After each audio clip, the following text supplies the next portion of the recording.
You know, people often talk about getting a hunger and thirst for God's word, which I also definitely had, not just a hunger and thirst for it, but it became like a need that, anyways.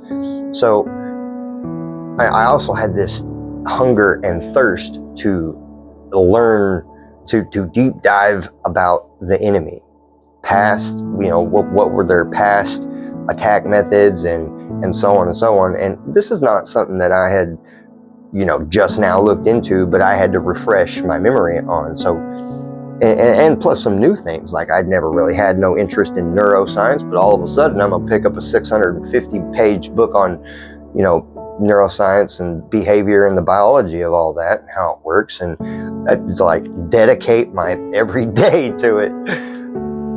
And what I learned was, as I sat back and I watched everything happen, is that this facility that I was in was a dopamine addict factory. They had taken all of the food on the cart that you could, commissary cart, and it was all sugar, complex carbs, sugars. There were a few good things on there, but they would hike the prices up on those things that you could buy that were healthy for you. And then if you would buy in bulk on, things that were, as healthy as you could get, then the prices would go up. You would see, like the next week, there'd be an immediate price hike on that. It didn't just have to be food either, anything. If they would make it super cold in there and people would start buying more clothes, they'd hike the price up on thermals. So, and then they started making rules about how you couldn't, you weren't supposed to be sharing or giving away too many, like, what's just a profit game. So anyways, so I would see, it wasn't just that, it was also how they would treat the meals. They had different shifts that would come in different cards, is what we called them. And we would get fed good, and then we'd get fed shitty. And then something weird would happen, and we wouldn't get, the commissary cart on the Thursday, and they quit coming on Fridays. Used to come 5 days a week, then it only started coming 4 days a week, and then weird things would happen, and commissary wouldn't come on Thursday, and then you'd be stuck all weekend without a commissary and everybody, and then boom, they do a $6,000, $7,000, $8,000, $10,000 days sometimes in one cart in a 500-person capacity jail. Now, if you go deeper into the streets with all of that, and I'm not just saying just the inmates either. This effect was on the guards too. This whole study went into, how people get their rocks off on punishing people, or even paying to have people punished. Imagine that. And yeah, there's a whole thing about it. And I watched the entire thing unravel right in front of my eyes as I am learning about it and being refreshed about the actual military tactics, the actual psyops and the mind war and things, and the gentleman that actually created it and their connection to the satanic temple of Set, and on and on and on it goes. And God would just reveal everything to me. And that's what I prayed. That was His will. And it became my desire, because that's what I asked Him to do, was put His desires in my heart. And not just that, but I learned how they were targeting people. They were targeting basically anybody that was not satanic. Devout Muslims, that they worship in Allah, but whoever it is not the devil. Okay? The devout, non-violent Muslims, okay? Jews, devout Jews, atheists, and Christians. And how many people, I bet if you look into the average of people that have "We the People" tattooed on them that are in jail, and then look into their cases, you might see some correlation there. So I just listened, and I learned about everybody's story and how corrupt the system was, and how they were using it to persecute.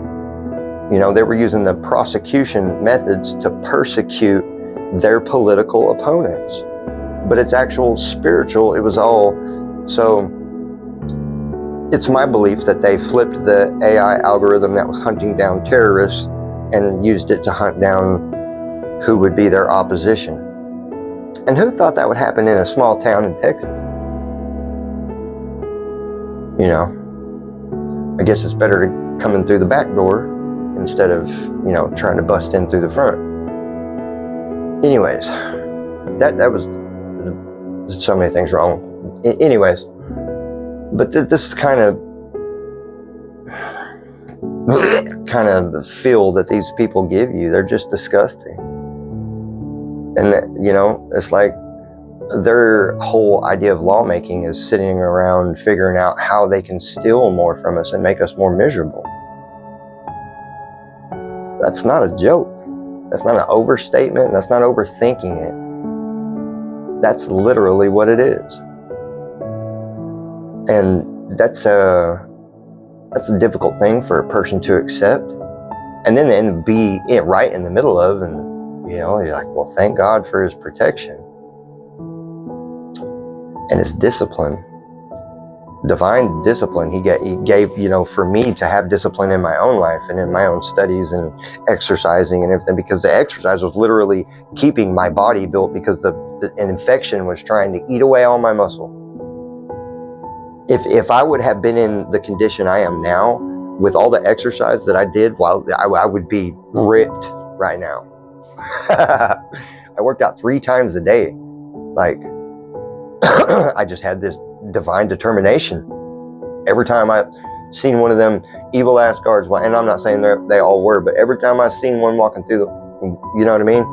I didn't mean every time, but I wanted them to see me busy doing something, learning, writing, exercising, not in there just sleeping, not in there just, you know what I mean? I had a routine, I had a schedule, and I stuck to it.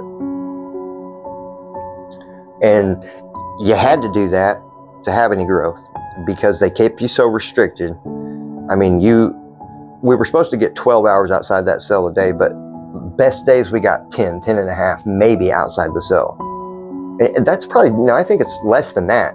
It was like 6 to 8. Anyways, I believe we were in our cells for around 16 to 18 hours a day. And then we only got limited day room time, like 2 hours here, and then an hour and a half here, and then 2 hours here, and then an hour and a half, something like that. And then they would always find creative ways to like mess that up and get everybody frustrated. Just a freaking, you know, just an experiment. That's exactly what it felt like. And then at one time, because I've been to this jail for like 20 years, you know, over the years, and it was always the same for a long time. Then the old sheriff got brought up on bunk charges and forced out of office, and then the lights in every room started to change, different colors, different tones, and then as I went to different cells, there was different electronic noise in there. Just so many things that God showed me. The loud rushing of the water in the toilets, and then like all the people that been in the system for a long time, they're like, you can't just stand there and pee in the toilet, you got to flush it the whole time so everybody don't hear you peeing. So in the middle of the night, somebody gets up and starts peeing, it's this loud flushing. Look into it, okay? It's one of the forms of mental torture. So God led me to all of these things, and how it was actually that they were committing acts of mental warfare on American citizens, right in the middle of Texas Panhandle. And I started writing letters to every government agency I thought I could get a letter out to. Did they ever make it out of that jail? Who knows? God knows. Who knows? Anyways, I think it's interesting to ponder about. And if you've watched it this far, you might be one of those people. Don't you think it's time?